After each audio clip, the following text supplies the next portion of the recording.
alert! I host a brand new adult paranormal comedy talk show called Night Watchers. Go listen to the pilot episode on your favorite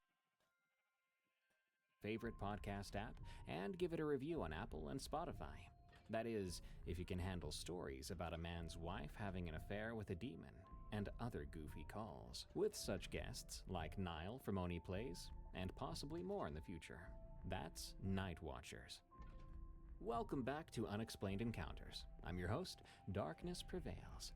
Today's unsettling episode features allegedly true stories featuring a farm worker who's being stalked over the course of years by a tall, hairy creature that seems obsessed with him, and a Central American family dealing with a plot of land where a tall, pale creature seems to lurk, and more. Can you survive them all? Be sure to send us your scary stories of the unexplained at darkstories.org so I can narrate them on this show. In just the last week, we've had 3 best of stories. Y'all are really nailing the submissions right now, and thank you for that. Also, be sure to follow and rate Unexplained Encounters on Spotify and Apple Podcasts.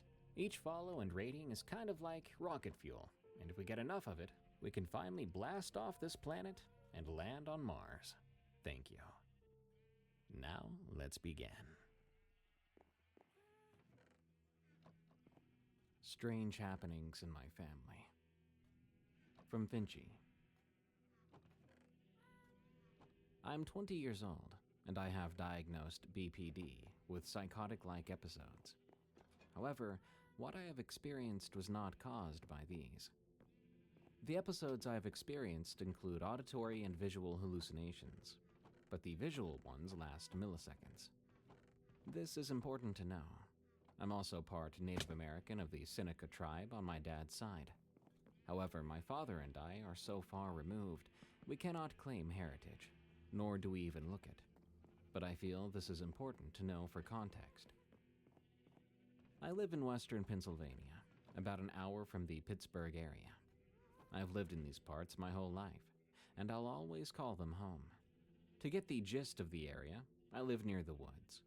However, the town is only just a few blocks away, and I'm surrounded by multiple houses.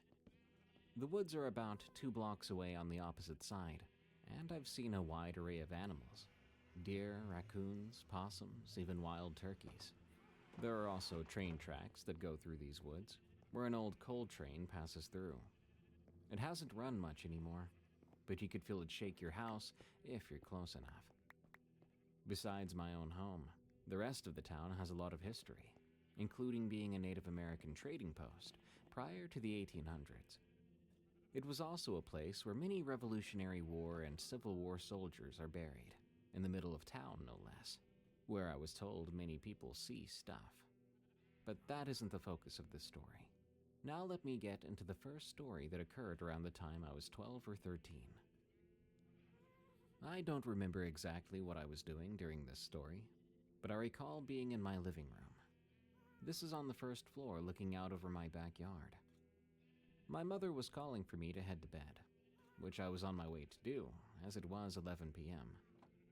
However, I felt this urge to look outside, and what I saw sent me into a straight panic. My yard is pitch black, except for this small artificial pond we have, with a small light on it. When I looked out, I saw this shadow man walking across my yard. I knew it was a man. You could see the full shape, a tall, wide-shouldered man. This lasted only 1 second, and my mind began to race. I ran upstairs, breaking down crying into my mom's room. I was shaking so hard and could barely breathe, telling her there was someone in our yard. Things get foggy after this, but I think she had my dad go check. But no one was there. Days later, I thought about this and realized that none of it made sense. The way the man walked across my yard was no trick of the light. If it was, the shadow would face the other direction, but the light just lit it up. We also have a fence right next to this light, so the shadow should have appeared on the fence. I later brushed it off, but I did think about it a lot until then, as it would continue to scare me for some time. The second story. This one occurred around the time I was 14. Once again, it was late, but this time I was not alone. I was talking to some friends on Discord, laughing and having a good time. I told them the story about the Shadow Man, and they said I should go outside. Of course, I listened. I went, what the heck, why not, and went out into the backyard. I described some of my backyard in the first story, but I'll explain some more. My yard is almost a square shape with fencing on both the right and left. In the back, it's all trees with other houses behind ours, but you can see the woods just a few blocks away standing in the yard. When you look to the side and the back, there is a small path to go out onto the road. We also have this small shed in the corner of our yard. Also, as I've said, wild animals come through here a lot, so it's not impossible for anything to get back there. It was about 10 p.m. by then. We were still on the call, talking when I went outside. I had some earbuds in, but I turned the volume down quite a bit. I was hoping maybe I could hear owls that I've seen there in the past. I decided to walk off into the middle of the yard, as it would be easier to hear any sound surrounding me, and turned on my phone flashlight. I told my friends to quiet down so I could hear better. After a few seconds, I said, "Anyone out there?" Then we all laughed, knowing this would just be a way to get over my fear with everything I've encountered before. But I was wrong. When our laughter died down, we were just talking again, when I began to hear something that made the blood drain from my face.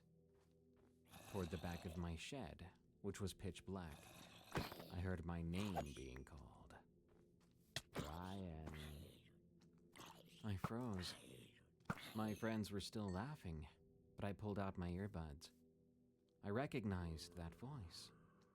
It was my dad's voice. He was calling for me, but how was that possible? My dad was inside the house and asleep. The voice came from behind my shed directly, and I had that overwhelming feeling of dread, accompanied by a feeling of being watched. I felt myself starting to freeze and dissociate, but I snapped out of it, and instead of going to look, I ran back inside, deciding I'm not going to screw around with this horror film type stuff. I started to breathe heavily from the shock and fear of it, looking out the window of the door I'd slammed shut. My friends were confused, and I shouted how I heard my dad's voice, and they all went silent. I ran back up the steps so I wouldn't be near that yard at all. My friends had no idea what to say, and I didn't either. I didn't stop thinking about that all night, and it still lingers in my head to this day. I told my parents about this. They found it weird, but most likely believed it was just a part of my mental health problems. This experience shook me up so much, I stopped going into my backyard after dark. I would only go back out if perhaps my family was hanging around the fire pit. The third story is probably the most horrifying, next to the last one I experienced. I mentioned earlier how there are train tracks going into the woods. Well, during high school, I had this friend who wanted to take me on the tracks to show the hangout spot to me. In other words, where all the kids went to get on Cloud 9. I wasn't the type to smoke or do anything like that, but I wanted to see it anyway. About 20 minutes of walking later, we got to the spot. There's graffiti everywhere, and we're in the middle of the woods, just the sounds of nature. We stayed there for a bit. I then decided to walk back after about 20 minutes. We were chatting and laughing about something when the sounds around us went dead. Not a bird chirping or a gust of wind to be heard. All of a sudden, a woman appeared in front of us. At least, I think it was a woman. She was somewhat hunched over, with clothes covering her head. I can only describe her as looking like she wore a babushka on her head, but covering almost all of it, since we couldn't see any face. My friend and I just paused. This woman was walking in front of us. We heard no noise of her showing up, didn't even see where she had come from. She was about 10 feet away, back turned towards us, hobbling slowly forward. We looked at each other with a WTF expression, but decided to trail behind her. Never once did this woman turn around, say hello, anything. It was just pure silence. After a few minutes, we watched as the woman trailed off slowly. She walked off the tracks directly into the brush of grass and into the woods. We were freaked out, and I felt I was about to have one of my episodes, so we rushed back to town.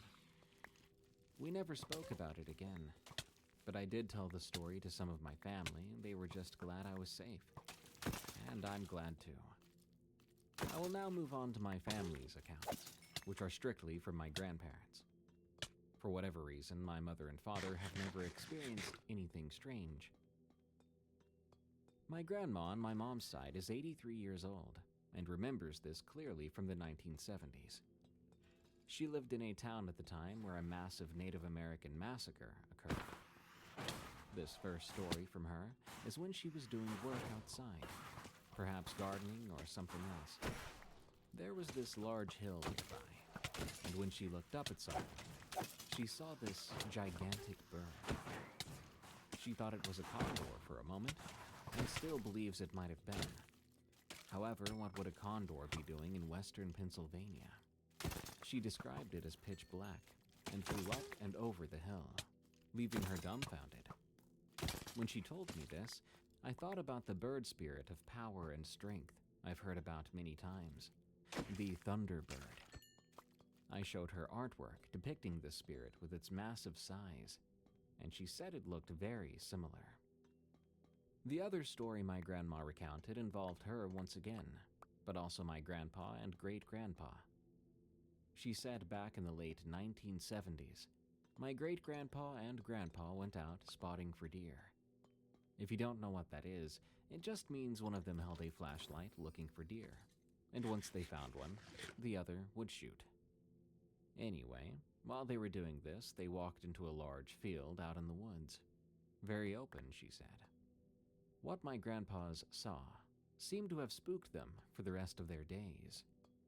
They described to her seeing this craft on the ground, with the lights around it. Not the traditional type of flying saucer, but more like a dome. They said they watched it fly off from the ground, making them run back home where they told my grandma. She told me my grandpa was usually full of himself. However, my great-grandpa, which was her father, was never a man to joke with, nor joke himself. She said they had the fear of God in their faces, and went silent for some time. Several days later, there was a knock at the door. 2 men in suits asked to speak to her dad and husband.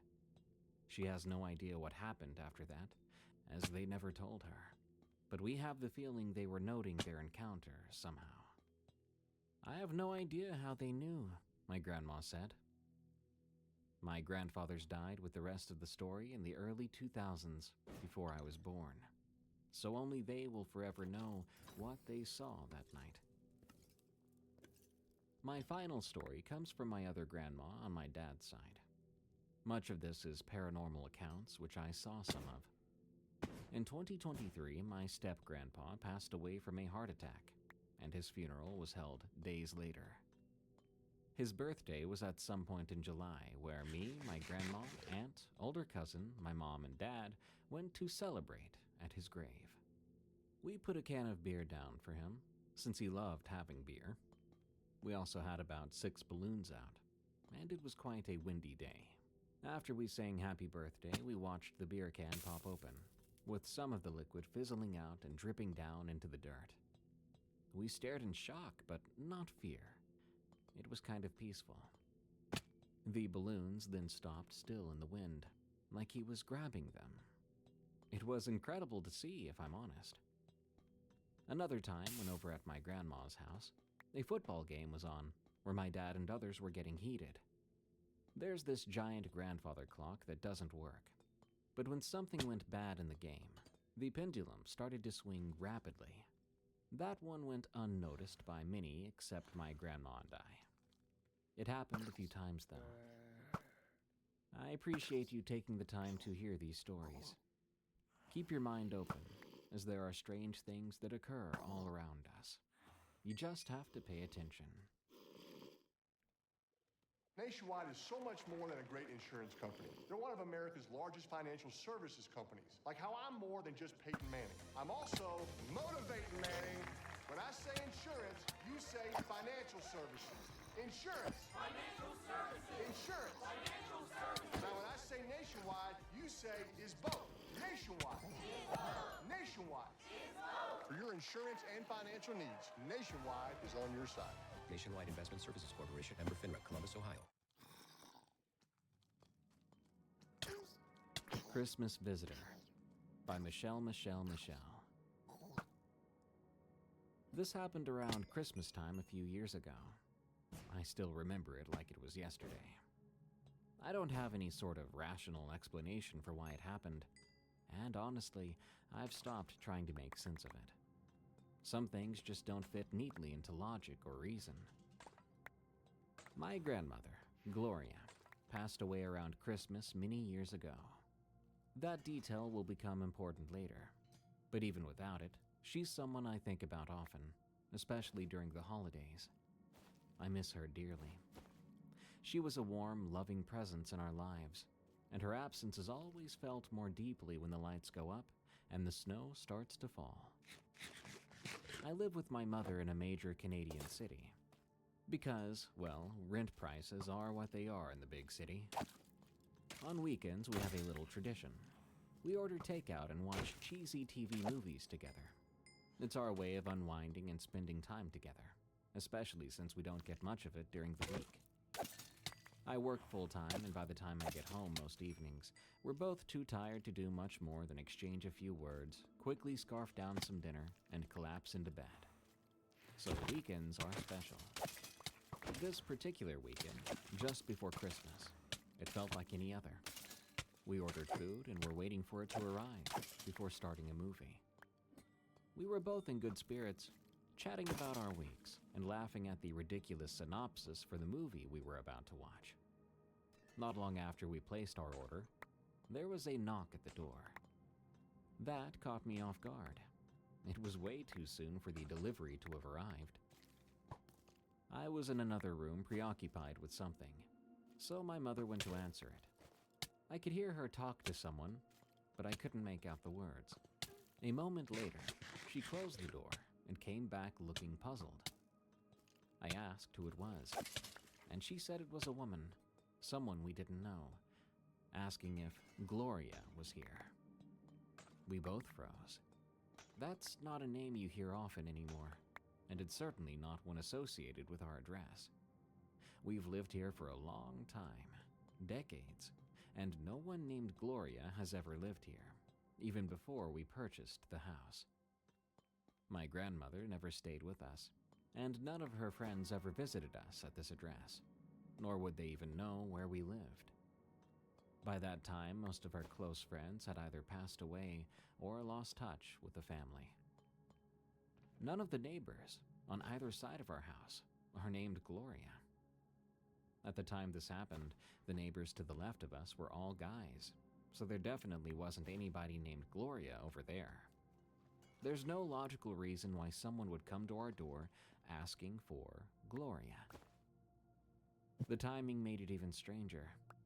As I mentioned, she passed away around Christmas, and when I texted my cousin to tell her what had happened, she reminded me, chills running down my spine, that it was that exact day, the anniversary of her passing.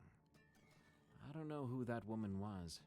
Maybe she had the wrong address, or maybe it was a coincidence. But I can't shake the feeling that it was something more. A gentle nudge from the universe. A reminder that our loved ones never truly leave us. That they find ways to say hello, even years after they're gone. I like to think it was my grandmother, stopping by to check in. Maybe she saw us laughing and enjoying our little tradition and wanted to be a part of it, just for a moment.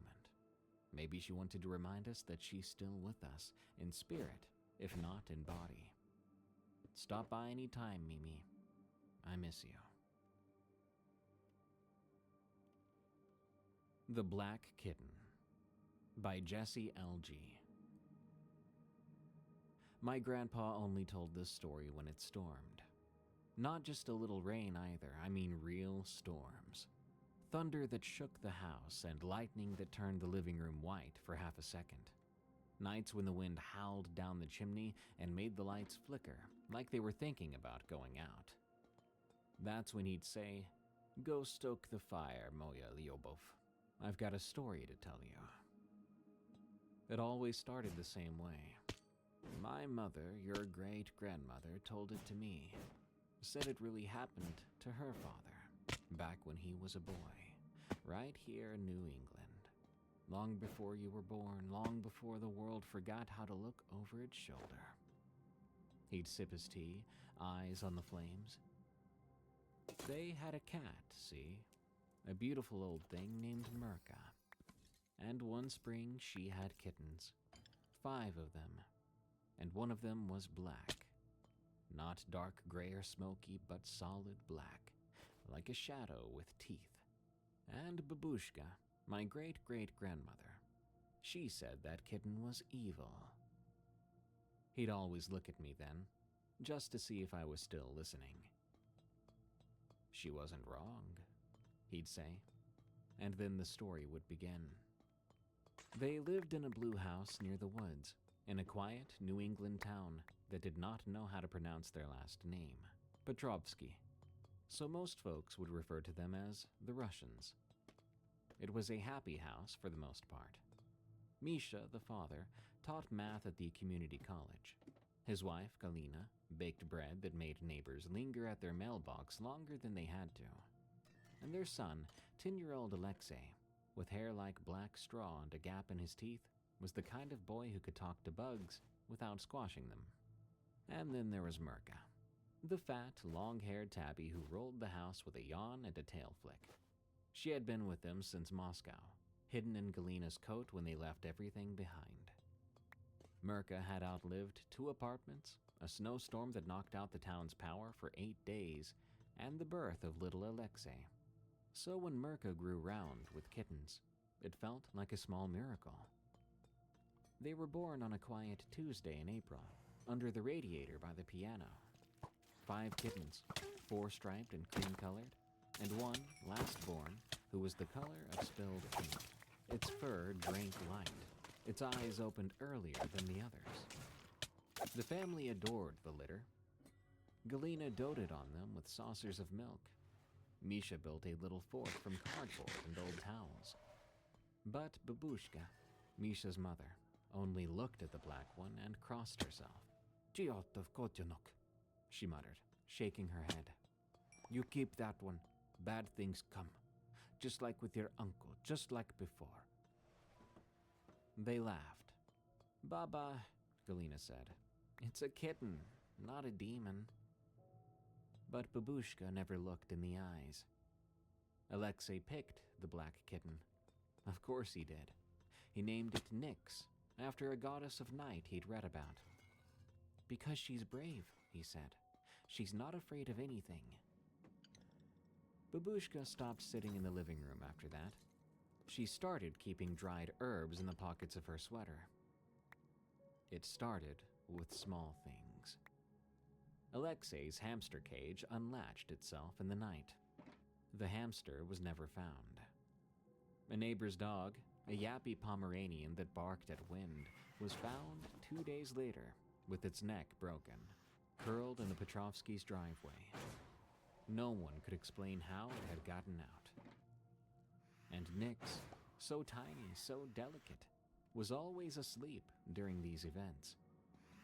"She's just a kitten," Galina would say, brushing her fingers over the soft, shadow-dark fur. "She couldn't hurt anything." But the lights in the hallway flickered when Nyx walked by. Alexei's nightmares returned. He dreamed of a tall thing with 2 long fingers sitting at the edge of his bed, whispering in a voice that sounded like wet leaves. Misha began to lose things. His glasses, his keys, his temper. Babushka stopped laughing. She burned sage in the garage and painted old symbols on the door frames. "Too late," she muttered. "Should have drowned it." One night, Alexei woke up screaming. When they ran into his room, he was curled up in the corner, bleeding from scratches across his chest. "She was on me," he cried. Her mouth opened too wide." They turned, expecting to see Nix. She was sitting on the windowsill, tail flicking, eyes wide and empty, watching. Misha said it was time. They wrapped Nix in a towel. Galina cried. Alexei wouldn't look. They told themselves she'd go to a farm or a shelter, someplace kind. But Babushka said, "No, there is only one way." They followed her deep into the woods behind their house to an old ring of stones, older than the town and older than memory. "I knew it when I saw her," Babushka said. "She's not a cat. She's a vessel. She wears a cat's face, but what's inside is older, hungrier." They left her there, in that stone ring. Babushka murmured a prayer with words no one else understood. The wind screamed once, and then it went still. They walked home without speaking. Mirka never had kittens again, and Alexei stopped having nightmares. But sometimes when the wind is strong and the moon is full, the lights in the Petrovsky house flicker, and Galina swears she hears purring just beneath the sound of the wind. Once, a year later, Alexei found a tiny paw print on the inside of his bedroom window. From the outside, the glass was clean. That would be the end of my grandpa's story. But just before he got up and went to bed, he would say, "Sleep tight, little one, and don't let the black kittens in. They don't always leave." When a child is in the hospital, visitors come to say hello. And when visiting hours are over, they leave. But family does whatever it takes to stay. At Ronald McDonald House, we believe... The Cold Room by Mari Cree. It happened about 15 years ago. I had just moved out of my parents' home and was living with my boyfriend, now husband, in a 2-room apartment that belonged to his uncle. His uncle had this habit of buying cheap old flats, fixing them up, and then renting them out. Nothing crazy, just Soviet-era apartment blocks, like the ones you still see all over Eastern Europe. Our flat was on the 5th floor of one of those old panel buildings. It had a big living room with a door that led directly into the bedroom. We moved in at the end of summer. It was still warm outside. Too warm even, especially up there on the top floor. The sun would bake the roof all day, and by evening, the whole flat would feel like an oven. Except for the bedroom. The bedroom was always ice cold. At first, we loved it. It would feel like a relief after the heat of the day. But over time, it started to feel wrong. Like, why was it so cold all the time? I had a cat back then. I'd raised her from a kitten, and by the time we moved in, she was already 8. She'd always been incredibly loyal. She slept beside me every single night. But soon after we settled in, she started to act strange. There were days when she refused to come into the bedroom, or she'd be lying on the bed during the day and then suddenly bolt, her back arched, tail puffed up, hissing and growling like something had scared her half to death. At first, I thought it was just her age. Maybe she was having bad dreams, waking up disoriented and panicked. But then I started to notice how she would just sit in the driveway, staring into the bedroom. She'd be alert and tense. Sometimes she'd growl, like warning something that I couldn't see. And more, she would stay out of the room altogether. One afternoon, I was sitting at the desk in the living room, typing. It was quiet. The bedroom door was open to my right, and I knew my cat was sleeping there. I'd seen her earlier when I came from the kitchen. Then, all of a sudden, there was a loud thump, like something heavy had dropped, and a sharp yowl, the kind of sound a cat makes when it gets hurt. I stopped typing immediately and turned my head toward the bedroom. But I didn't see anything out of the ordinary, just the bed. A second later, my cat shot out from under it, sprinting full speed across the room and straight into the kitchen. She didn't stop, didn't look back, just ran like something had terrified her, and maybe even hurt her. That was probably the first time I seriously started to wonder if there was something wrong with that apartment. Then one night I woke up to the sound of her growling, low and guttural, a sound I had never heard from her before. I looked toward the door. She was sitting there, right in the doorway, staring straight at our bed. My eyes followed her gaze. At the foot of our bed, there was a figure, a tall, dark figure. It was just standing there and watching me. One hand gripped the metal frame of my bed. I don't know what it was. I couldn't see a face. It looked like it was wearing some kind of long, dark cloak that covered everything. But there was enough light coming from the window to make out its shape clearly. And that hand, I still get chills from that memory. I didn't scream or move. I simply whimpered and pulled the blanket over my head like a child. I squeezed my eyes shut and begged silently for it to go away. I heard my cat growl again, then hiss, angry and scared, and then she ran off. After that, there was silence. Then, after what felt like forever, I heard the soft sound of paws on the floor, that familiar little tapping of her sweaty pads. She jumped softly onto the bed and curled up next to me like she always used to. Only then did I dare to pull the blanket down and peek out again. That was the only time I ever saw the figure. But my cat never stopped being wary of that room. She would still sit in the doorway, staring into the room. And after that night, she began circling the bed, as if something was now hiding underneath it. That room always stayed colder than the rest of the apartment, no matter what we did. 9 months later, we moved out. In our new place, my cat never acted like that. No more growling at empty doorways and no more fleeing from things we couldn't see. At night, she slept peacefully beside me, calm and relaxed, just like she used to. And during the day, she would nap alone in our bedroom without a care in the world. So whatever it was, I think it stayed behind. Cryptids and the Paranormal in Central America by Curious M. I really don't know where to start with this. I guess a hello is in order, and you can call me M. I have many stories of the paranormal and cryptids from my home country, El Salvador, in Central America. Stories that have been told by my family and experiences of my own. I'll be sharing some of those with you, and if you want more, I'll happily share. These are all true accounts. I will tell them as best as I can recall. Today I'll be sharing some of my uncle's stories. I'll call him T. T is one of my many uncles. He has always been a hard man who worked the land in my country his whole life. He's about 6'2", maybe taller, so he's not easily intimidated. After some time, he bought a big plot of land somewhere far from the rest of the family. But we still visited from time to time. His home was a bit secluded. The nearest neighbor was probably half a mile or more away.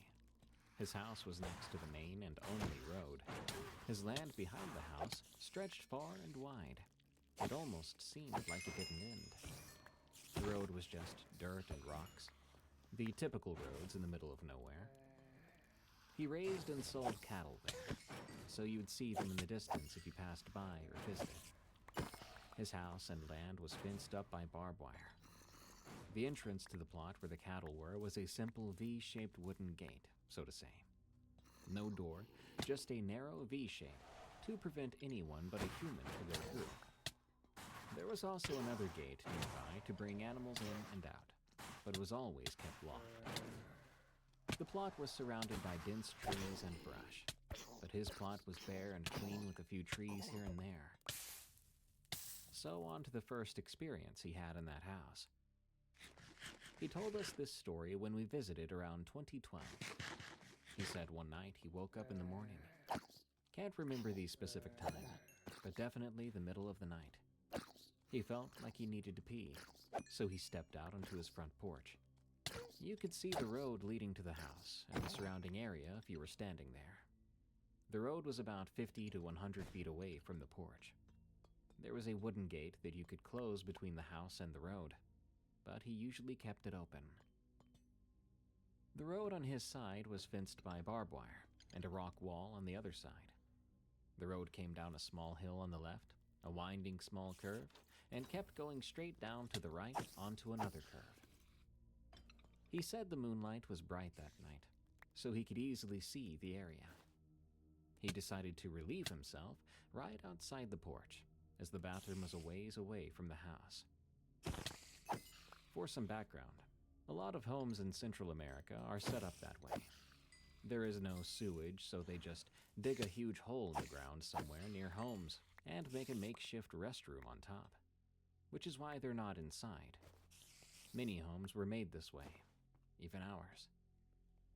Anyway, he said as he stood there doing his business, he caught something moving to his left. When he looked, he couldn't believe it.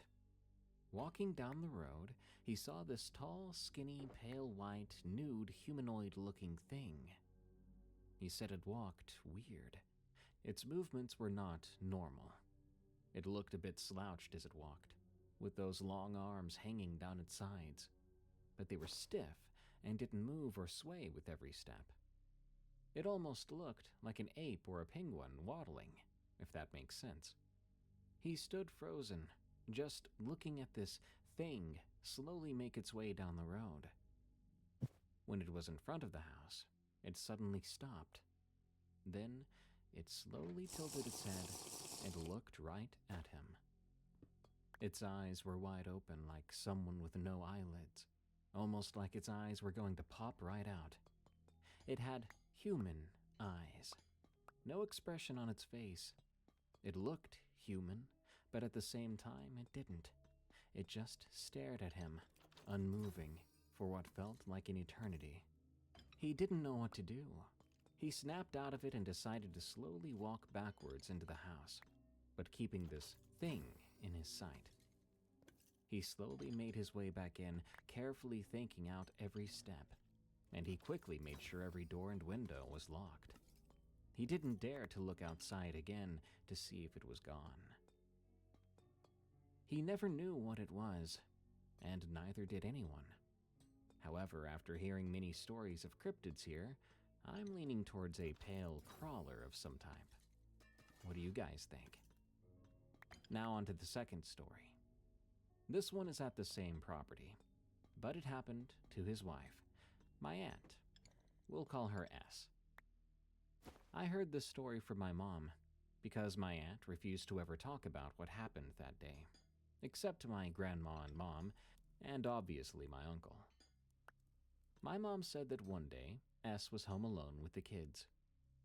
For one reason or another, she went out to the side of the house. That side of the house had a small hill next to it that goes up to about halfway or more above the house, and then it's fenced up. The restroom I mentioned earlier sat at the other end of that hill. After the fence, it's just trees and brush. When she was there, something happened. I was never told what, and I don't even think she told my mom or grandma. All we know is it shook her to her core. When I saw her talking to my mom and grandma about it, she was crying uncontrollably, like someone who had seen the devil himself. I always wanted to ask her about it, and maybe I will now that I'm older, and it's been so long. I've always been curious as to what she saw, but no one knows. I'll poke around and see if I can find more info. But on to the last story I have of that place. This one happened when I was there. In 2012, our family decided to do what we call a molienda. It's a tradition where they grind up sugar canes in this huge contraption that is turned by bulls. After grinding the canes, they stir the juice from them in these big hot pots over fire and end up making candy. Well, it's like candy, but not exactly. These things usually lasted all day into the night. I was 12 years old at the time, with my cousins all around the same age. We loved these get-togethers. We got to hang out and mess around. It was also one of the only times we got to all be together in the same place. Everything was going smoothly until nightfall. It was around 8 or 9 p.m. The sun had already set. The plot behind the house that I told you about earlier was now pitch black. Nothing but darkness in that direction. We were hanging around with my cousins when suddenly our moms told us all to come near the house or inside. We weren't sure why, so we asked. All my mom would say was that my uncles had spotted red, glowing eyes coming from the fields where the cattle were, just outside the reach of the light. The eyes were near the house, close to the fences, not too far away, and they were staring in our direction. It may have been 1 or 2 sets of eyes. They were low to the ground, hiding behind the tallish grass. My uncle, accompanied by my other uncles, maybe 5 or more in total, went inside to get flashlights and guns. We sat quietly near the house, observing. The adults went out and searched the area, but the eyes were gone. They didn't find anything. No footprints either. After this, they decided to call it a night, and we went back home. The car ride leading out of the farm through the pitch-black woods felt eerie. It's an experience I'll never forget. That's pretty much the end of the stories of that place. Sometime later, my uncle sold it to one of my other uncles, who renovated it. He hasn't lived there, though, just owns it. Maybe one day we'll go back and visit. For now, it's abandoned. My wife has always enjoyed the paranormal stories I've shared from my family, and she encouraged me to share them here. Let me know if you'd like to hear more. Encountering Bigfoot. From Snailsucker. These events took place about 10 years ago. For a backstory, I'm a farmer in northeastern Montana, pretty much the middle of nowhere. My family always farmed in this area. Back before I was born, my dad and grandpa ran cows, but I couldn't take part of it because I wasn't alive yet. We had a lot of hay ground that never was put to use after they quit. So when I was around 15, I started haying in the summer. I didn't make big round bales. I put up what is known as idiot cubes, just smaller square bales that people can carry around by hand. I would sell them just to make a little bit of money over the summer. In mid-July, I had about 1,000 bales laying out on a hill that wasn't suitable for farming, but grew a good grass and alfalfa crop. It overlooks a flat plain to the west, and a slough or small pond surrounded by cottonwood trees to the east. The cottonwood patch is probably only about 100 yards across, but there's also a stretch of pasture that is pretty dense to the west of them. Bushes and shrubs cover about a 200-acre plot of land. Trees are scattered in throughout it. To the south of the hill and trees, there's a creek that has trees scattered all the way along it. Trying to avoid losing quality in the hay by letting it get rained on, I'd spend many late summer nights loading hay on trailers by hand and stacking them in piles and tarping them. This is where my first encounter happened. I had some football buddies helping me lug these 70-pound bales onto a trailer so we could get them covered before they got rained on. It was probably around 1 a.m. I had the pickup lights on and flashlights shining back at the trailer so we could see while loading. The headlights were pointed down into the cottonwoods, and we were standing behind the pickup. One of my buddies pointed out a pair of yellow eyes reflecting back at us. We didn't really have predatory animals other than maybe a mountain lion, but that was extremely rare. We sat and watched them for a while, just wanting to find out what it was. But they soon disappeared, We carried on with what we were doing.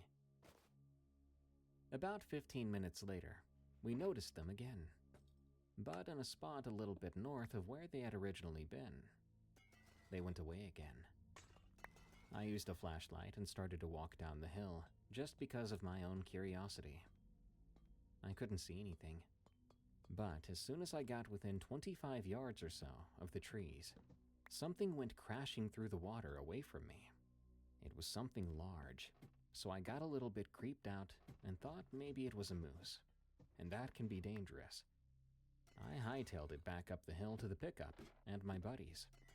They made fun of me for being so scared. It wasn't 10 minutes later the eyes came back in the same spot. Now we were all getting creeped out, because that started to seem abnormal for any animals that live around here. We watched the eyes for what must have been about 5 minutes before they just disappeared again. I often carried a rifle in my pickup for shooting gophers. It was a .22 with a scope on it. I rested the gun on my mirror and looked down into the cottonwoods with the headlights pointing down at them. For a while I didn't see anything, but the eyes, sure enough, came back. They were in a different spot this time. I couldn't see what it was too well, but there was a human-shaped figure there. I could see no detail, and I let my friends look, and they agreed. That creeped all of us out pretty bad. But I was also mad that someone would be trespassing and watching a bunch of high school boys work. I took my rifle, and we walked on down to go and see what was wrong with the guy, and why he'd been watching us. As soon as we started down, the eyes went away. We went and looked around and never found a thing. It was so creepy. But we finished the field and called it a night. I told my parents, and none of us knew what to make of it. About a week later, I was up on the hill again alone, loading bales from the stack on the north end of the hill on a trailer. Early the next morning, I had to bring a load to someone who wanted to buy them. The pickup had its lights on, and I was on the trailer stacking, looking above the pickup and out into the area lit up by the headlights. I saw this silhouette crouching down just at the edge of the light. It was about halfway up the hill. I wasn't afraid yet, but I didn't want to be outside anymore, so I climbed in the pickup. The figure had that same yellow eye shine. I put the pickup in drive and started down the hill towards it. But then it stood up, and it was huge, probably around 7 feet tall. It wasn't doing anything. Now it was just standing and watching me. I didn't feel like waiting around. I spun around so fast, I knocked the bales off the trailer and went home.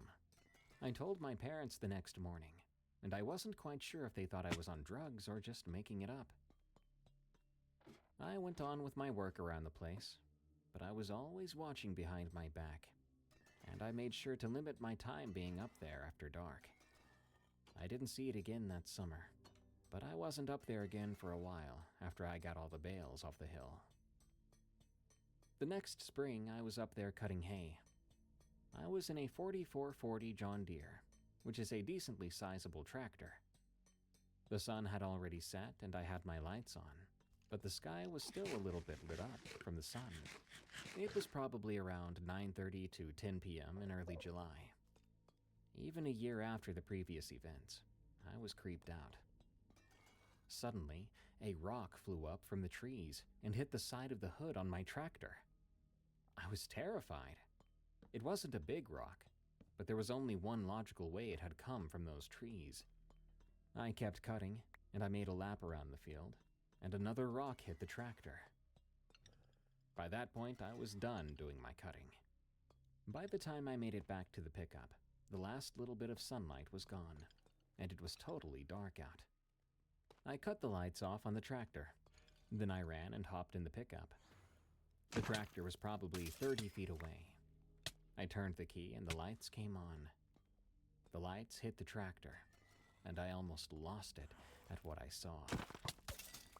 It was standing right behind the rear tire of my tractor, in front of the mower. It was on the other side of the hitch from me. Its right hand was resting on the fender of the tractor, It was the same size or taller than the cab of the tractor. It had knotted or shaggy dark black hair covering its whole body, except for the palms of its hands and face. Its hair looked like it was in dreadlocks. I could tell it was a male, if you know what that means. His face was scrunched up, and teeth were showing. They weren't like a human's teeth. They were all yellowed and messy, and he had large, sharp incisors. His head was tall, or his face was moved lower than ours. He wasn't overly muscular like I've heard of in similar sightings. You could see the muscular detail in him, though. His left arm was hanging to just above his knee. I tore out of there as fast as I could. I don't think I slept at all that night. When I was climbing out of that tractor, it had to have been close enough to grab me, and I didn't even realize it. I didn't say anything to my parents, but I probably looked awful that morning. I was always an early riser, but I don't think I worked up courage to go back out to the tractor until noon. I cut that field and baled it all in daylight. I never went back up there to work unless it was broad daylight. When I was done, I was relieved to be out of there for the next year. This leads me to my last and most terrifying encounter with it. West of the thicket of bushes and the cottonwood patch, we have a field that's about 30 acres. I went over there alone that fall to disc it up. It was another late night. I'd been working since 6 a.m. It was probably about 9 p.m. when I got to the field. The days were getting shorter, so it was just about dark out. I started on the boundary of the field. I was disking along the barbed wire fence that separated the field and the thicket. I noticed a disc fell off, so I got out, and I started to walk back behind the tractor to find it. I got about 50 yards away, and I happened to look behind me. Back by the tractor, right off the side by the door. It was there, standing. I froze up. I watched it for maybe 30 seconds. It looked like it was searching. It crouched and looked under the tractor, up in the cab, in front, and around to the other side. And I realized it was looking for me. I took off running as fast as I could away from the tractor and towards the approach I came in on and the road. In all honesty, I had no idea what I was going to do. I got to the road and hid on the other side of the road in the ditch. I then called my dad to come and get me as fast as he could. He got there in about 5 minutes. When he found me, he asked what was wrong, and I told him. I doubt he believed me, but he saw how absolutely terrified I was. He drove us back over to the tractor, and that thing wasn't there. But in the soft, freshly tilled dirt, there were footprints. There was a large handprint in the dust on the hood of the tractor. Both were way too large. While we were out looking, I heard a half growl, half scream coming from the thicket. It was an absolutely horrific noise. It was deep and groaning, and then it went up to a sharp, yipping sound. We left the tractor and didn't go back until the next morning. Me and my dad don't talk about that event. Those are the most terrifying things I've ever experienced in my life. It was looking for me, and I have no idea why. I don't know if it was passing through or why it was always in those trees. Our land doesn't seem like it could sustain an animal of that size. But I don't work late anymore, and I always watch the tree lines. The Wendigo in My Backyard. From Anonymous. I am from St. Louis, Missouri, but for the sake of this story, I won't use my real name. I've heard of wendigos, skinwalkers, werewolves, all that stuff. I'm a paranormal freak myself, but this experience happened on my 25th birthday. It started as a normal day. I was getting the house set up for a party. Not a lot of people were going to come, not that I minded. My parents went to get my grandma that lived 45 minutes away from our house, so it would take at least an hour and a half for them to get back. My sister and I were in the living room hanging up the happy birthday poster, since it was a has-been hotel theme party. I think it was about 10 in the morning, wasn't sure. I wasn't paying much attention. But I heard this scratching sound suddenly from outside. I only thought of it as the wind or just deer roaming around, since we have a lot of deer passing through the neighborhood. Fast forward to the party. My uncle and my aunts, plus my cousin, showed up, and we were at the table eating and talking. It was getting dark by then, and my grandma was napping on the couch in the family room, while my parents and uncle and aunt went into the living room to talk. As for me, I was downstairs in the basement with my cousin, and just talking about anything. But that's when we heard it. It was low at first, the scratching sound that I'd heard earlier before the party. My cousin asked, "Dude, what is that?" I simply replied, "Just the wind or some animal, I don't know." But the scratching sound got louder and louder, and we kept listening to it, wondering what it was. Now, I know the sliding glass door was nearby and the curtains were closed, but I could hear the scratching sound just right outside the door. I looked at my cousin and I made up my mind. I slowly got up and I made my way towards that curtain. My thought was to peek to see what was outside, hoping it was just a deer or just the wind. My cousin was on edge though, sitting on the couch away from the door. I pulled the curtain back slightly, enough to see outside, and all I saw was a pair of eyes. I'm not sure because it was so dark out, but I definitely could make that out. This creature was about 7 or 8 feet tall. I heard my cousin almost scream but covered her mouth, and I couldn't move. But the thing snapped its head and looked right in my direction. I'm not sure how long it was until the thing tapped on the glass door. Then, in a flash, it was gone. I looked over at my cousin, and she was pale, probably the same as I was after seeing that. "What was that?" she asked. I shook my head. No idea. It wasn't a deer. My cousin went home with my uncle and aunt after that. But for me, I checked outside every now and then. My parents were already in bed, and my sister was in her room at the moment. I brought my phone with me and used the flashlight function. And for some reason, I thought it would be a good idea for me to go out onto the deck, just outside the kitchen. Boy, was I going to regret that. Once I stepped foot outside, I could smell something rotten immediately, like a dead animal or something. I shone my phone in the direction where I could smell that rotten meat. Now, for a note, my deck has stairs that led down to the lower part of the backyard, where my dad normally grills and where our trampoline is. But there's a fence around it gated off, since there's little kids in our neighborhood. I looked over the railing nearest to where I can see the gate, and there I saw it again. The thing. I'm not sure what it was doing, but it looked up at me, and I heard a voice say, "Come here, hungry." I froze, but I knew if it was fast, it could easily come up the stairs. So I made a break for it, heading towards the kitchen, locking the sliding glass door and closing all the curtains while making sure the windows were locked completely. I then heard this sort of howl before everything went silent. I'm not sure if it ran off through the backyard or cut through the neighbors' yards, but I think it was gone. My cousin called me the next day. Together, we wanted to try to figure out what it was. At this point, I think it was a Wendigo. But I'm not sure if there's supposed to be Wendigos in Missouri. Then again, I could be wrong about that. But to think, there might have been a Wendigo lurking in my backyard. Well, I don't usually get Wendigos in my backyard. True story though, I get freeloading deer.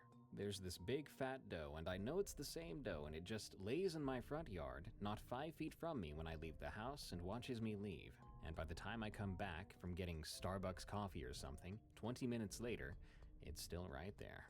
I think it thinks it owns the place. But she's cute, so I'll allow it. Good night. Thanks for tuning in to another episode of Unexplained Encounters. I've been your host, Darkness Prevails, and you can follow me on X at Dark Prevails. Leave Unexplained Encounters a rating and follow on Spotify and Apple Podcasts.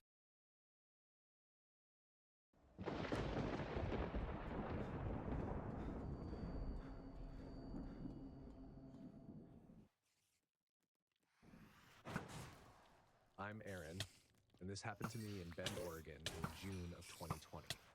I'm not someone who jumps to conclusions. Most problems have explanations, and the ones that don't usually turn out to be human error once you dig long enough. That mindset has followed me everywhere in life, especially into moments where fear would have been the easier reaction, which is why this still bothers me. That summer, everything felt muted. I was working remote full-time, living inside the same walls every day, trying to keep my routines intact. The one thing keeping me sane was getting outside with my dog, Ranger. Long hikes, familiar trails, anything that reminded me the world still worked the way it used to. Ranger is a German Shepherd mix, big, calm, and trained. He doesn't bark at strangers, doesn't pull on the leash. I spent years working with him, and he earned my trust completely.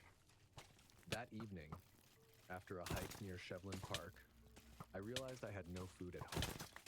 I decided to stop at the grocery store on the way back. Just a quick run.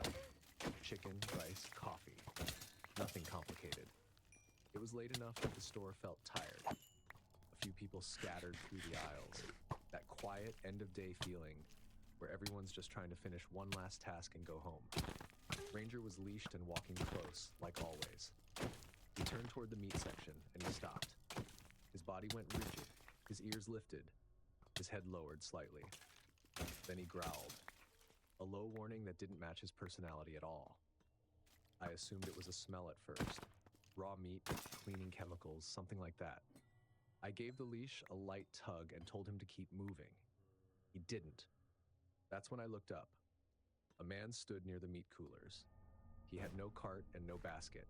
Hands at his sides, not browsing, not looking at prices, just standing there and watching us.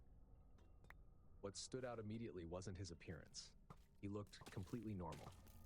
Hoodie, jeans, average build, the kind of guy you'd pass without remembering.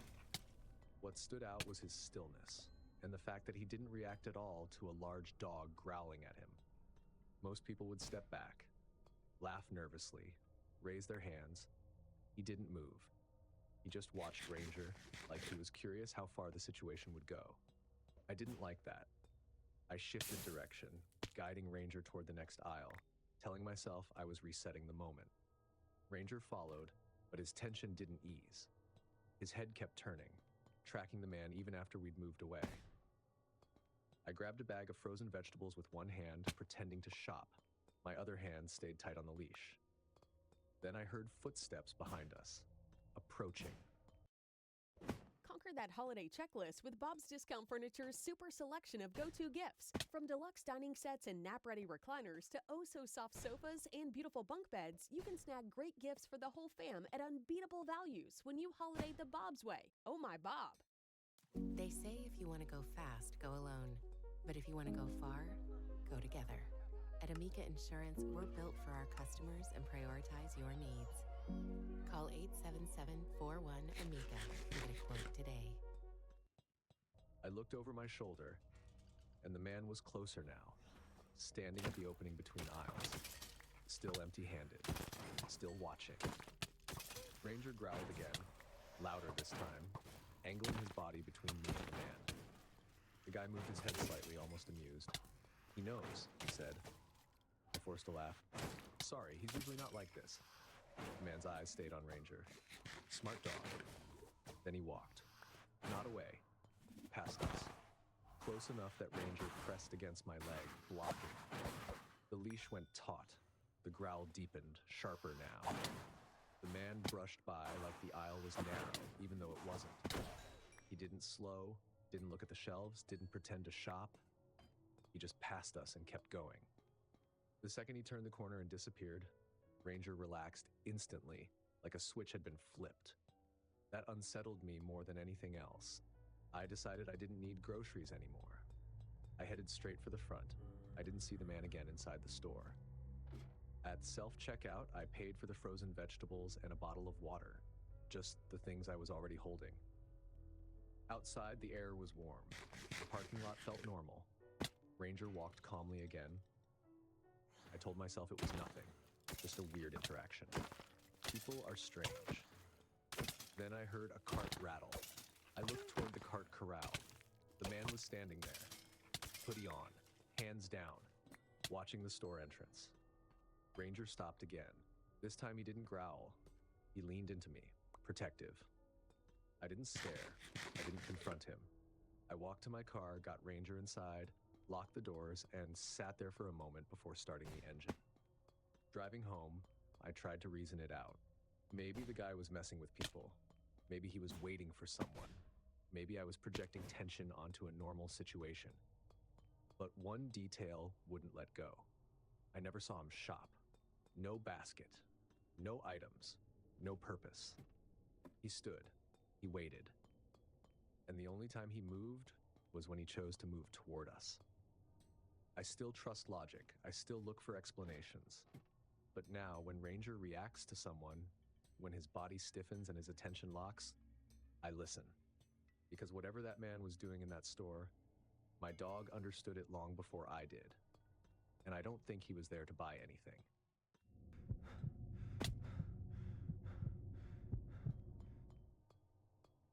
It was a weekday evening after a long workday. The kind where your brain feels overused, but your body still has errands to run. I stopped at a grocery store on the way home because my pantry was empty, and I didn't feel like ordering takeout again. Inside, everything was normal. Bright lights, background music, people moving through aisles on autopilot. I loaded my cart with too much stuff. Canned food, drinks, paper towels, heavy items that made the cart awkward to push. By the time I checked out, I was already mentally halfway home. As I pushed my cart toward the exit, a man stepped aside to let me pass. He wore a lanyard with a badge, the kind store employees wear. It looked real enough. Logo, photo, name, slightly worn, like it had been used for a long time. "Need help with that?" he asked. Normally I would have said no. But the badge did something subtle. It placed him inside the system. Not a stranger approaching me in a parking lot, just an employee being helpful. And my cart was heavy. "Sure," I said. "Thanks." He smiled and took the front of the cart, not the side. He took control of it like it was already his job. "Long day?" he asked as we walked. "Yeah," I said. "Work stuff." "What do you do?" I told him. "HR." He reacted faster than expected. "Oh," he said, "so you know everybody." It wasn't a joke. It sounded like a note being made. We walked out into the parking lot. Early evening, plenty of cars, people loading groceries, headlights flashing on and off. Normal. "You live close?" he asked. That was the first question that didn't belong. "Not far," I said, vague. "Anyone waiting on you?" he asked next. I looked at him. His tone hadn't changed, but the way he watched me did, like he was checking for answers that made things easier. "No," I said. He nodded, satisfied. We were walking down the main parking aisle when he turned the cart left toward a quieter section of the lot behind a row of trucks. "I'm actually this way," I said quickly, reaching for the handle. He laughed like I'd misunderstood something. "Oh, I thought you parked over here." I didn't. He kept pushing for another second before letting the cart shift back. At my car, I popped the trunk. He immediately started loading bags. Fast. Efficient. Confident. Too confident. "I can help," I said. "I'll take care of you," he replied. That phrase landed wrong. He leaned farther into the trunk than necessary, eyes scanning the inside of my car like he was checking something off a list. I stepped closer to my driver's door without really thinking about it, just positioning. "What kind of car is this?" he asked. I started to answer. This message is brought to you by Apple Card. Apple Card members can earn unlimited daily cash back on everyday purchases wherever they shop. This means you could be earning daily cash on just about anything, like a slice of pizza from your local pizza place or a latte from the corner coffee shop. Apply for Apple Card in the Wallet app to see your credit limit offer in minutes. Subject to credit approval. Apple Card issued by Goldman Sachs Bank USA, Salt Lake City branch. Terms and more at applecard.com. Then stopped. Why did he need to know? I looked more closely at his badge. The photo looked older than it should have been. The plastic sleeve was scratched in the same spot, like a thumb had rubbed it over and over. The number at the bottom stuck in my head. Another question came. Then another. You shop here a lot? Usually alone? None of it was aggressive. That was the problem. It all sounded normal, until it didn't. I made a decision. I forgot something inside, I said suddenly. I'll be right back. I can grab it, he said immediately. No, it's fine, I said, already moving. He followed me for a step before stopping. I didn't run. I walked quickly and with purpose back into the store and went straight to customer service. I just had a question, I told the manager. There's a man outside helping me load groceries. He's wearing a badge. I wanted to confirm he's an employee. She nodded. Do you know his name? I didn't catch it, but I saw the badge number. I told her. She typed it in. Her expression changed instantly. That badge number belongs to a former employee, she said. He was terminated a few years ago. The words didn't register right away. Are you sure? I asked. Yes. We walked to the front windows and looked out into the parking lot. My car was there. The trunk was still open. The man was gone. No lanyard, no badge, no helpful stranger. Just an empty space where he'd been seconds earlier. The store called security. Someone mentioned the cameras. Someone else asked me to describe him. The police arrived later, but by then it was just details and guesses. No clear footage, no license plate, nothing solid enough to chase. I drove home with my thoughts running on a loop. The badge, the way he took the cart, the attempt to redirect me to a quieter part of the lot, the confidence. He left the moment I stepped away, like he knew exactly how much time he had before things stopped being easy. I don't know what would have happened if I'd let him guide me to that other spot. I don't know if it would have been theft or something worse. What I do know is this. All it took for him to get close was a badge that looked real enough. And ever since then, I don't trust uniforms the way I used to. Because that night taught me how thin the line really is between helpful and dangerous.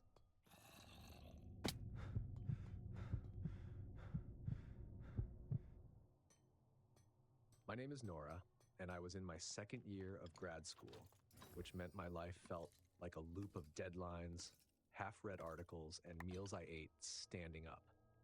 That night, I went to the grocery store because my fridge was empty, and I needed something normal. Eggs, rice, frozen vegetables. The kind of errands that make you feel like a functioning adult. It was early evening, dark outside, but not late. The store had that in-between energy. Families grabbing dinner stuff, a few older shoppers moving slowly, and scattered people like me who looked tired and alone. I grabbed a basket instead of a cart. I always did that when I wanted to keep the trip short. The first time I noticed him, I didn't really notice him. I was in the pasta aisle, staring at jars like I was making a meaningful choice, when I saw a guy at the far end near the end cap. Hoodie, baseball cap, hands in his pockets.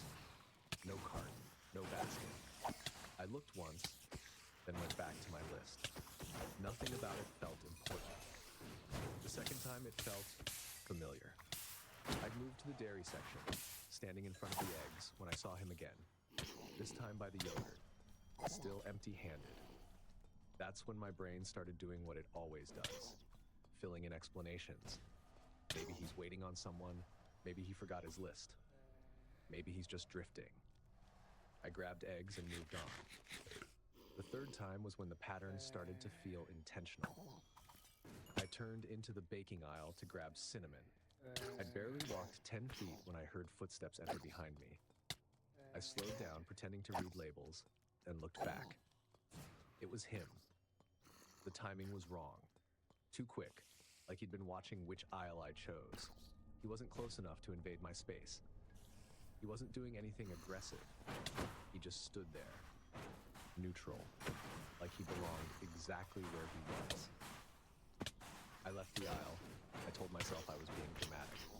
Grocery stores are shared spaces. People overlap. Still, I started paying attention. I moved to canned soups. He appeared near the end of the aisle. I cut toward cleaning supplies. He showed up again. Every time I changed direction, he followed, never immediately, never rushing, just soon enough that it couldn't be random. What made it worse was what he wasn't doing. He never picked anything up, never read labels, never paused to compare items. He just stayed. I tried to test it. I walked down one aisle like I knew where I was going, then abruptly turned around and doubled back. Normal people react to that. They step aside. They look surprised. He didn't. He adjusted like direction didn't matter, as long as he stayed near me. At that point, my basket felt heavier, even though I hadn't added much. I didn't want to finish my list anymore. I just wanted to leave. I headed toward the front and chose a self-checkout that faced the parking lot windows. I wanted to see if he was still inside. I scanned my items quickly. Eggs. It's not easy being the one everyone counts on to keep your operation running. That's why at Grainger, we're here for you, with professional-grade industrial supplies and fast delivery. Call, clickgrainger.com, or just stop by. Grainger, for the ones who get it done. Soup. Cinnamon.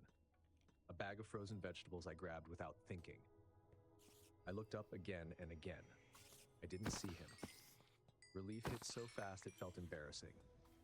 Like I'd scared myself over nothing. I paid, grabbed my bag, and walked out. The air outside was sharp with early fall cold. Parking lot lights glowed against the dark sky. I walked toward my car and pressed the unlock button. My headlights blinked. That's when I saw him. He was already outside. Not walking out behind me. Not carrying groceries. Just standing near the row where my car was parked like he'd been there waiting. He wasn't leaning on anything, wasn't on his phone, just standing, watching me. I stopped walking. I didn't run. I didn't turn around dramatically. I slowed like I'd forgotten something, keys tight in my hand. He didn't move toward me. That was the worst part. If he'd approached, I could justify yelling or running. But he stayed exactly where he was, calm, patient, holding the moment right on the edge where nothing had technically happened. That's when it hit me. This was intentional. He was keeping it deniable. I turned around and walked back into the store. Inside, the lights felt too bright. Music played like nothing was wrong. People checked out groceries, completely unaware. I went straight to customer service. "Can someone walk me to my car?" I asked. The woman didn't question it. She waved over a tall employee with a badge, and we walked out together. I scanned the parking lot the entire time. He was gone. I got into my car, locked the doors, and sat there shaking, angry at myself for it, even though I didn't know what else I was supposed to feel. I drove home carefully, checking my mirrors more than the road. Nothing followed me. Later, when I tried to explain why I stopped grocery shopping at night, I struggled. Because nothing happened. No threats, no words, no moment I could point to and say, that's when it crossed the line. But I changed anyway. I parked under lights. I shopped earlier. I stopped giving strangers the benefit of the doubt just because they hadn't done anything yet. Because the scariest part wasn't that he followed me. It was how easy it was for him to stay just barely on the right side of normal. Like the real step was saved for when no one else was around.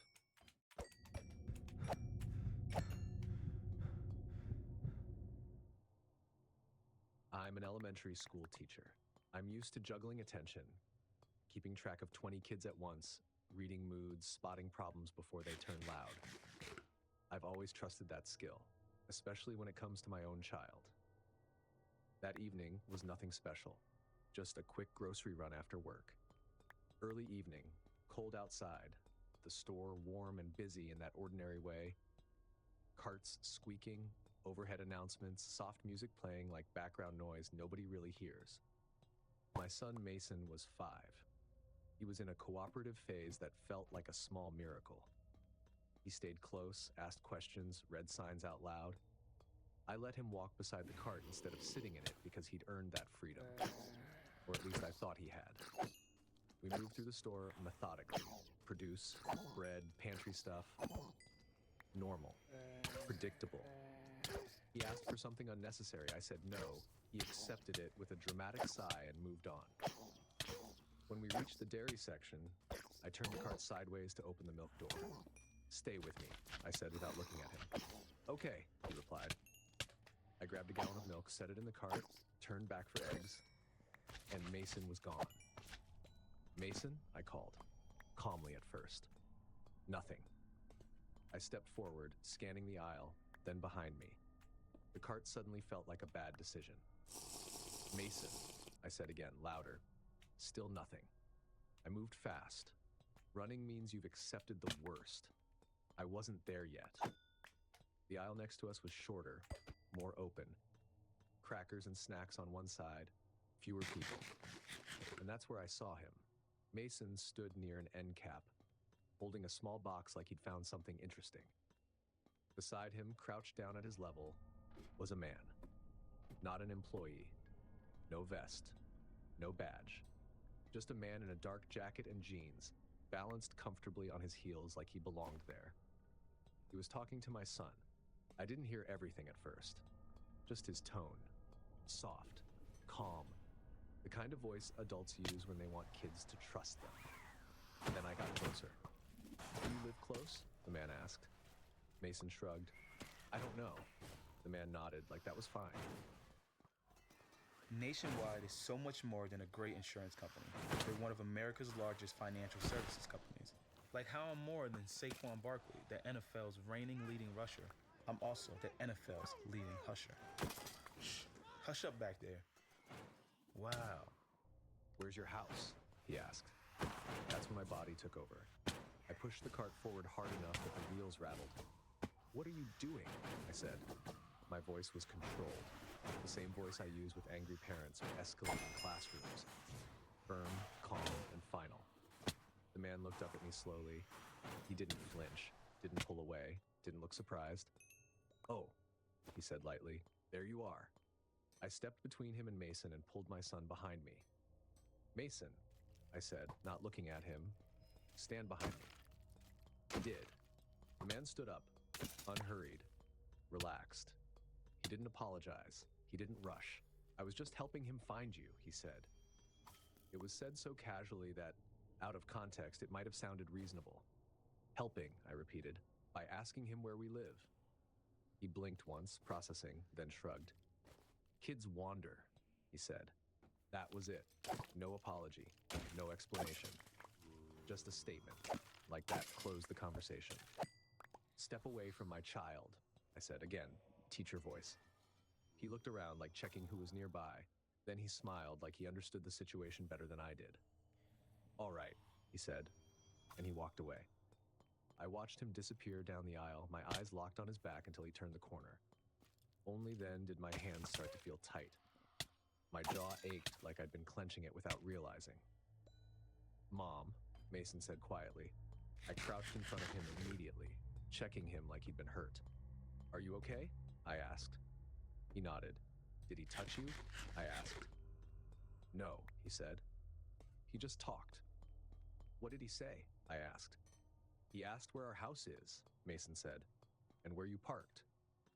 That knot in my chest tightened. "Did you tell him?" I asked. Mason shook his head. "No, he already knew my name." I froze, not physically but internally. That silent click of alarm you can't ignore. "He said your name?" I asked. Mason nodded. He said, "Mason, where's your mom?" My mind raced through every possibility. Maybe he overheard me. Maybe I said it louder than I remembered. Maybe Mason's name was on his jacket. But I didn't remember saying his name. I remembered saying, "Stay with me." I took Mason's hand and didn't let go again. At the front of the store, I spoke to customer service, then a manager. I kept my voice calm, but I didn't soften it. I described the man. I explained what he asked. Security did a sweep. He was gone. The police came later. They took a report, but there was nothing concrete. No threats, no touching, just questions. That night, after Mason was asleep, I replayed everything. The man's posture, his voice, the way he left like he'd done nothing wrong. The part that stayed with me wasn't the questions. It was the confidence. He didn't act like someone who'd crossed a line. He acted like someone who thought he was allowed to stand there. I still take my son grocery shopping. I still believe most people are just people. But I don't let him wander anymore. Not even one aisle. And I still don't know how that man knew my son's name. That's the part that never settled.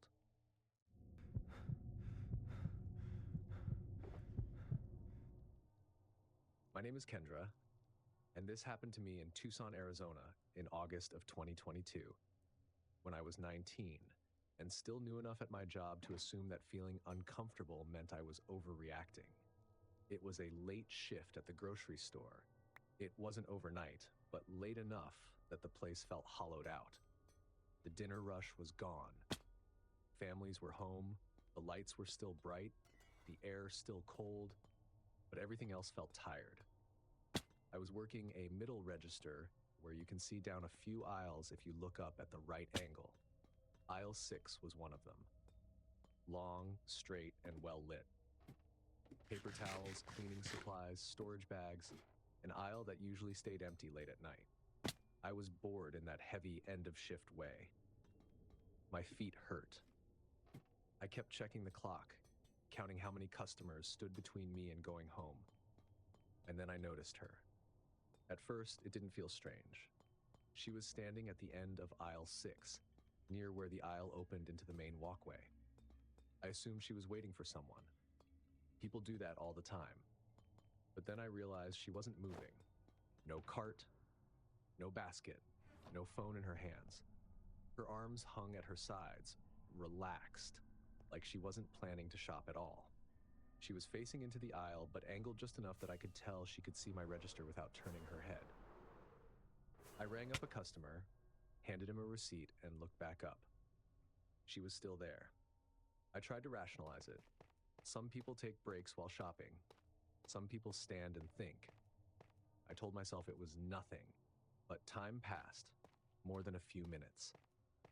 Enough for the song on the speakers to change twice. Enough for me to restock bags under my register. Every time I looked up, she was in the same spot. What bothered me wasn't that she stood there. It was how she stood. People who are waiting usually fidget, look around, check their phone. She didn't do any of that. She wasn't bored. She looked focused. I leaned toward the cashier next to me, an older woman named Rosa who'd worked there forever. "Do you see that lady?" I asked her. Rosa looked up, followed my gaze, and shrugged. Some people are weird. That was it. No concern. When a child is in the hospital, family does whatever it takes to stay. At Ronald McDonald House, we give them a community of support, warm meals, and a place to rest. Because when a child is in the fight of their lives, family stays. And Ronald McDonald House stays with them. You're an unnatural beast with natural glitter under your feet, yeah. At least in your box inside, no more dust all over the place. Everybody without clay, say me out. World's best cat litter for the world's best cat. No second look. I tried to stop watching. Tried to focus on my register. But it's hard not to notice someone who never leaves your peripheral vision. Eventually, I decided to handle it like an adult. I told myself I'd walk near aisle 6 like I was zoning shelves. If she needed help, she'd ask. If she was just standing there, she'd probably move once someone approached. When my lane was empty, I grabbed a few go-back items and stepped out from behind the register. As I walked toward aisle 6, my body felt alert in a way I couldn't explain. Up close, she looked normal. Maybe mid-30s. Dark hair pulled back, plain clothes. Nothing about her screamed danger. She wasn't looking at products. She was staring down the aisle, like she was listening for something. I stopped at the end cap and pretended to straighten paper towels. My hands felt clumsy. She didn't step away, didn't give me space. Instead, she turned her head slightly toward me, just enough to speak without fully facing me. "You shouldn't be here," she whispered. That was it. No explanation, no follow-up, just those words. My brain tried to attach meaning to them and failed. "What?" I asked. She didn't respond. She turned her attention back down the aisle like the conversation was over. I backed away, keeping my movements controlled, and returned to my register. My face felt warm. The store suddenly felt too open, too exposed. I leaned toward Rosa again. "I'm getting the manager." Rosa frowned. "Why?" "She said something," I replied. I didn't repeat the words. The shift manager followed me toward aisle 6, already looking skeptical. "Point her out," he said. But she was gone. "Maybe she left," he said after a quick scan. "She didn't have anything," I said. "She never shopped." He shrugged. "I'll check." He walked off like it wasn't urgent, like it wasn't anything. I finished my shift on autopilot, ringing up customers while constantly checking aisle 6. The store felt different now. Not unsafe exactly, but unreliable. Near closing, I asked if they could check the cameras. The manager came back annoyed. Aisle 6 wasn't recording. Blind spot. Of course it was. That detail stuck with me more than anything else, because it made me realize how many gaps existed in a place I'd assumed was protected just because it was bright and staffed. Rosa walked me to my car that night. She joked about it, but she stayed close. I kept scanning the parking lot, expecting to see that same figure near the cart return or under the lights. I didn't. Nothing happened after that. No confrontation, no explanation. And that's what made it worse. Maybe she was warning me. Maybe she was threatening me. Maybe she meant it for someone else, and I happened to be there. All three possibilities left the same feeling behind. I quit that job a few weeks later. I told them it was because of school. That wasn't a lie, but it wasn't the whole truth. The truth was that every time I looked down aisle 6, I heard that whisper again. And I couldn't tell whether I'd been chosen or whether I'd just stepped into something I wasn't supposed to see. And I still don't know which one scares me more. If these stories made you rethink how safe public spaces really are, smash that like button, subscribe so you don't miss the next scare, and tell me which stories stuck with you the most. And if snowstorms still feel cozy to you, don't worry, we can fix that. Click now to watch 4 really disturbing.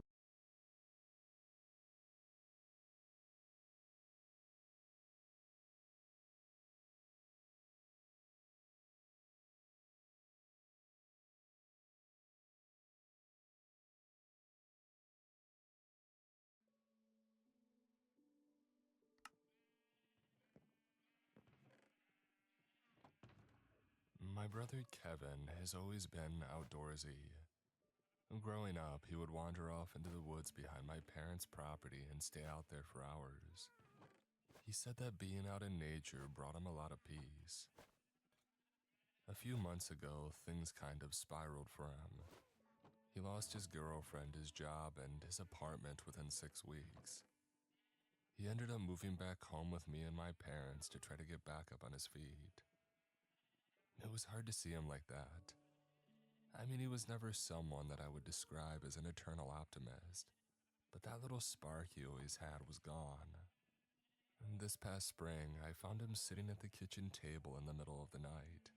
He was picking apart a piece of cold pizza, and it was the first time that I had seen him almost eat something in days. I told him maybe that he should go back out into nature, take some hikes, or maybe do a solo camping weekend. I said that I had noticed that he had seemed down lately, and maybe being out in the world could help him get back to himself.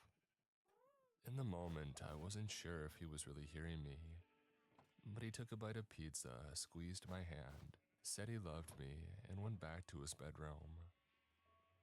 The next morning, he announced to my parents that he was going to hike the Appalachian Trail. My mom was hesitant, but Kevin told her that he knew enough about himself to know that sitting at home in his room was causing more stress than if he could go out and just be in the place that made him feel the most at ease. My dad just said that as long as Kev checked in every few days or so, he didn't see a problem with it. My dad pointed out that it wasn't like Kevin didn't have the experience. He was a Boy Scout turned Eagle Scout turned camping enthusiast. Oh, people do that hike all the time, Kathleen. If it were dangerous, nobody would be bragging about it. I remember him saying those words exactly. I don't know why they stuck in my head the way they did, but maybe it was the way that Kevin seemed to brighten up a little bit after my dad gave his blessing in a sort of roundabout way. The next 2 weeks were spent helping my brother pack what he would need, registering his hike and buying a plane ticket to Georgia, where he would start his trip. The night he left, our mom was a mess. She kept fussing over him as if he wasn't a full-grown man. She kept asking him if he had everything he needed, and he just kept reassuring her that he did and he would check in with us once he got to the trailhead. Looking back now, we seemed genuinely excited. If I had known what would happen, I would never let him leave.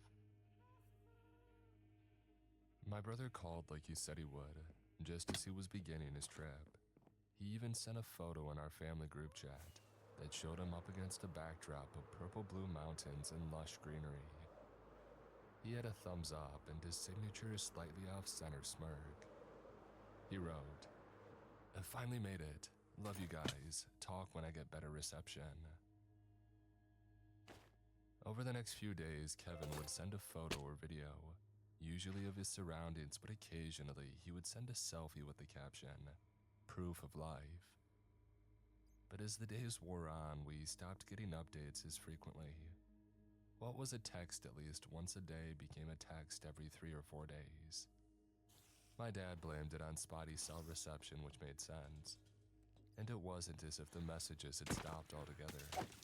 And from what I could piece together from his photos and short texts, he was making good time. It was around a month and a half into his trip when we realized that it had almost been 2 weeks without any communication from Kevin. We called the authorities and we gave them all the information we had, but based on what we knew, it was hard to say that he was even missing. As far as the police were concerned, he had gone off-grid with the intent of going off-grid. Sending out search and rescue would cost thousands of dollars and it could be a waste of resources, especially if there was somebody else who needed it. They said they would put a notice out to the Ridge Runners, and if they saw Kevin, they were told to tell him to contact us. My mom was furious, but I couldn't necessarily blame the cops for the response. We had no evidence to support that Kev was anything but content out in the wild. A few days later, though, a text came through. Just a photo of a sunset and the words, "Everything is okay here." That began the new normal of communication with my brother. There would be long stretches of time where we would hear nothing, just long enough for my mother to start panicking, and then we would get a blurry photo and a generic caption like, "Look what I saw today," or "Wish you were here." One night, while going through the photos that he had sent, I realized in the background of every shot from before we had called the police was a black smudge. It was too blurry to properly make it out, and it didn't seem to be an animal or something caught moving in the camera lens. But after the first photo that he had sent, after we thought he was missing, the smudge was gone. Kevin came home earlier than expected. He also hadn't told anyone his plans. One night during dinner, there was a loud, sharp knock at the door. My dad got up to answer it, and there was Kevin. His hair was long and stringy. He had grown a patchy beard over his cheeks and jaw. His lips were dry and cracked, and his gums were coated in a dried layer of blood. He was real thin. He had lost at least 30 pounds, and he wasn't a large man to begin with. His clothes were filthy, caked in mud and debris, and his shoes looked like they had been worn thin at the sole. My mother made a sound almost like a yelp and rushed over to him. The smell coming off of him was horrendous, and it made me gag. It smelled like he had smeared rotting meat under his armpits. My dad just looked at him in shock. When he finally spoke, his voice was dry and raspy, as if he hadn't used it in weeks. "Mom." That was all he could say before he practically collapsed in her arms. I won't bore you guys with everything that happened after that. There was a lot of hugging, some tears, and then a very, very long shower. But something didn't feel right. Kev went to bed pretty much immediately after. He barely even looked at us. The next morning, he ate breakfast with a ferocity that made my skin crawl. He was just gulping down huge mouthfuls of food, barely stopping to breathe. My mom just kept piling his plate with bacon, eggs, and toast.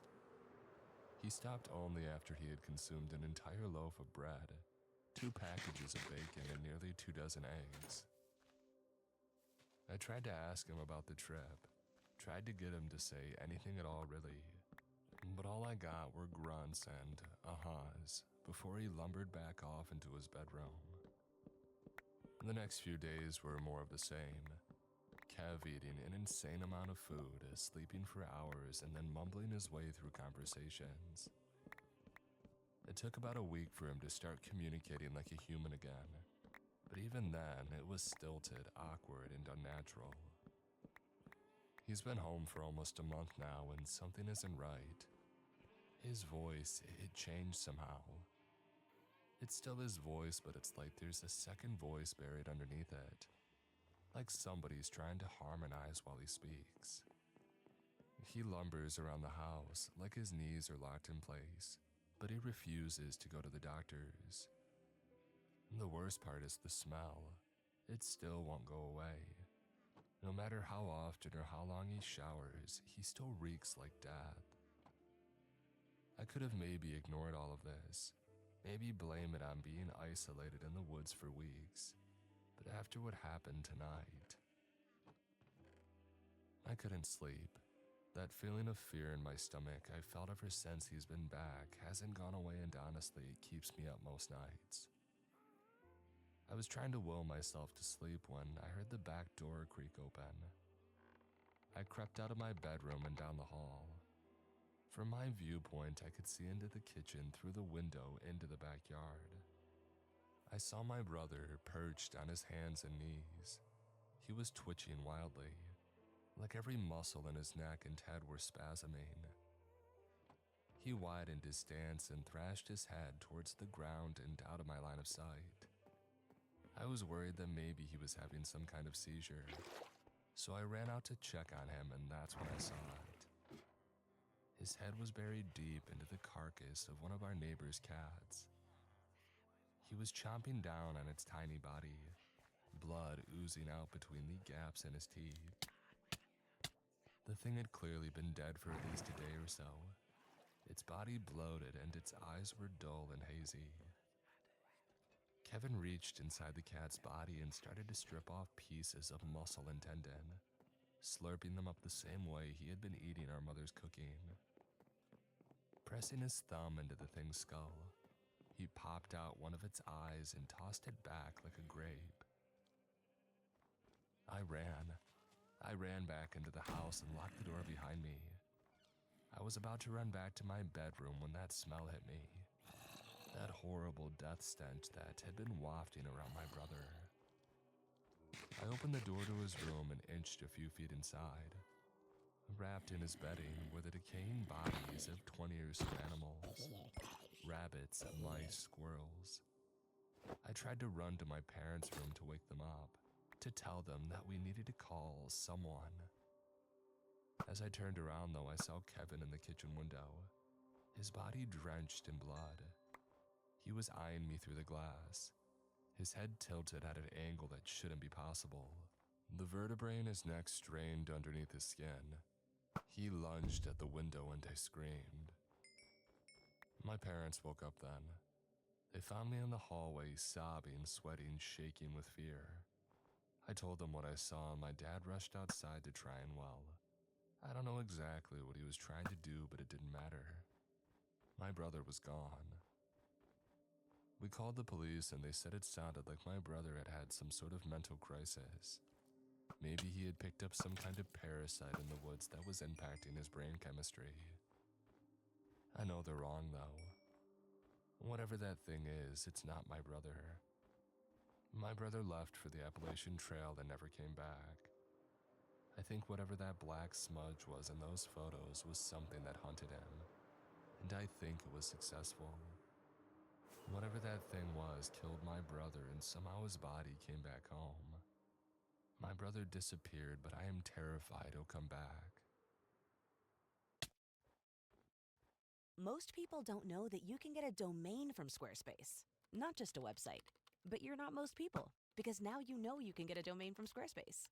Something like velvetchords.com for your music studio. Or kidchords.com for your middle school band camp. Whatever your dream, Squarespace is how you make it happen. I didn't think that I would be making an update, but I figured it was the right thing to do since all of you were so supportive when I had posted a few days ago. It all came to a head, I guess, and my family and I are currently living in the worst case scenario. My parents and the cops were still organizing search parties in the woods surrounding our house. Their working theory was that Kevin had some sort of underlying mental health issue that was made worse by the weeks of isolation on the trail. They also think that maybe you could have been given something or taken something while out there, and the chemical reaction of whatever drug caused some sort of psychosis. I couldn't bring myself to tell them that that thing wasn't my brother. All the comments on my last post made that pretty clear. I don't think that I can say that I had accepted the fact that he was gone at that point, but I knew whatever we found of him, if we found anything at all, would not be my brother. Well, we did find him. It happened last night.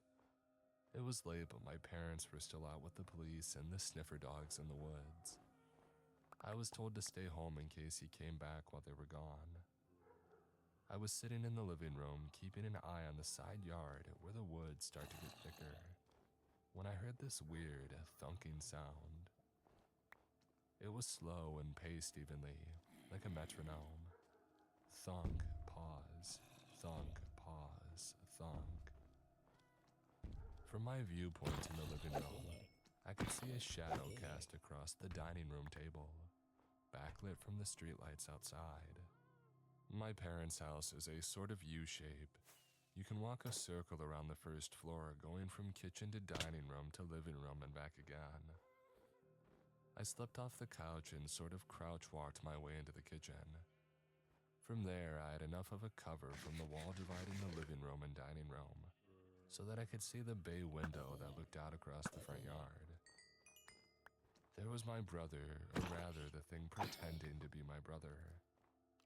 He was standing in front of the window, rocking back and forth on his heels. He walked too close and his forehead would clunk against the window, thunk, and then he would step back almost like it had surprised him, pause, and then rock forward again, thunk.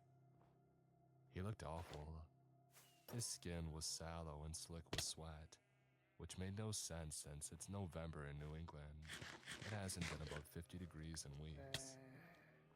His lips were crusted over with blood, and I knew enough at that point to know that it wasn't his. The worst thing, though, were his eyes. They were this sickly pale blue. The lenses looked cataract, and his pupils were dilated, unfocused points. My breath hitched in the back of my throat, and my heart felt like it was going to fall out of my stomach. I kept my eyes trained on him as I reached for my cell phone and tried to dial 911. The phone trilled, and I waited for the operator to pick up. There was a soft click, and then... Middleton County 911. Do you need fire, police, or ambulance? I started to speak, and then suddenly Kevin seemed to focus in on me. Maybe he had heard my voice. His clouded eyes seemed to laser focus for a moment, training on me crouched behind the wall. I wasn't sure if he could see me. He shouldn't have been able to from his position, but the thunking became louder and more urgent. I gave the operator my name and address. Kevin began to bang into the window faster and faster. I tried to explain that my missing brother was back, but that something was wrong, that he was trying to do something. The crack on the window pane was the loudest sound that I had ever heard. I watched as my brother slammed his head again and again into the glass. Blood smeared across his forehead, and then the cracking turned to a smash as my brother crashed through the pane. I screamed. I dropped the phone and I ran. The only room in my parents' house with a lock is the bathroom, and so I scrambled to get there and lock the door. Once I was there, I could hear Kevin falling through the broken window and lumbering around the house. His feet sounded unnaturally heavy, like they were waterlogged. I could hear the crunching sound of broken glass under feet, and I looked around for something, anything, that I could use as a weapon. I just kept telling myself that I would not go down without a fight. As quietly as I could, I took the cover off the back of the toilet tank. It was heavy and made of porcelain, and I figured that even if it didn't kill that thing, hopefully it would at least stun it enough to give me time to make a break for it. I could hear him outside the door, sniffing the air like a dog. I held my breath and readied myself. There was nothing for a few moments. No sounds of walking or sniffing. I waited a few more seconds before I knelt to the ground and peered under the gap in the door. My brother's dead eyes stared back at me. I screamed as the door began to bulge as that thing shoved its shoulder into the frame. I grabbed the tank cover again, readied myself. And that's when I heard the sirens. I could hear shouting from outside and the stomping of boots across the smashed glass. The thing wouldn't stop. It kept throwing itself against the door. I heard one of the cops yell, "Taser," and then a rapid clicking noise. There was more shouting, more clicking, and then one of them said, "Stop, or we'll shoot." The thing outside the door paused for a moment, and then it charged at the officers. I could hear its heavy feet lurch across the floor, and that's when I heard the gunshots. This is where I sort of black out. From what the cops tell me, they were able to get me out of the bathroom. My parents were called back in from the woods and were told their son had been found trying to attack their daughter. They were told that he had been killed after he had attempted to attack an officer. We're staying in a hotel now close to the station. They're going to interview us all again in the morning. They plan on doing an autopsy of my brother. My parents haven't said a word to me since we got here. I think they blame me.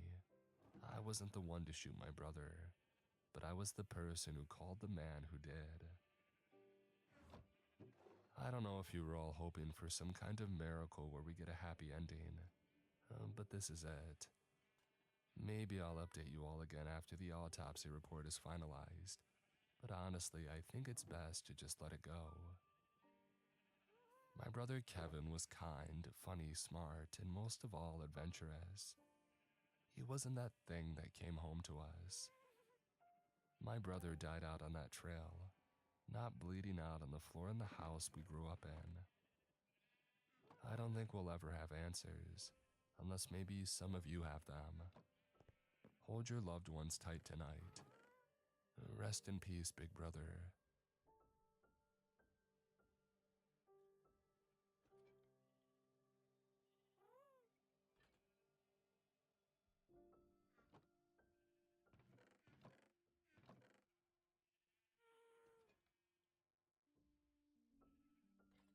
Today's episode is sponsored by Soul.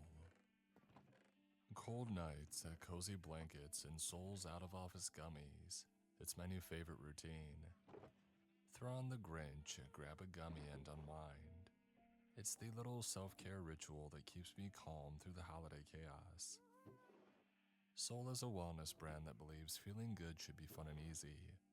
Soul specializes in delicious hemp-derived THC and CBD products designed to boost your mood and help you unwind. Their best-selling out-of-office gummies were designed to provide a mild, relaxing buzz, boost your mood, and enhance creativity and relaxation. With 5 different strengths, you can tailor the dose to fit your vibe.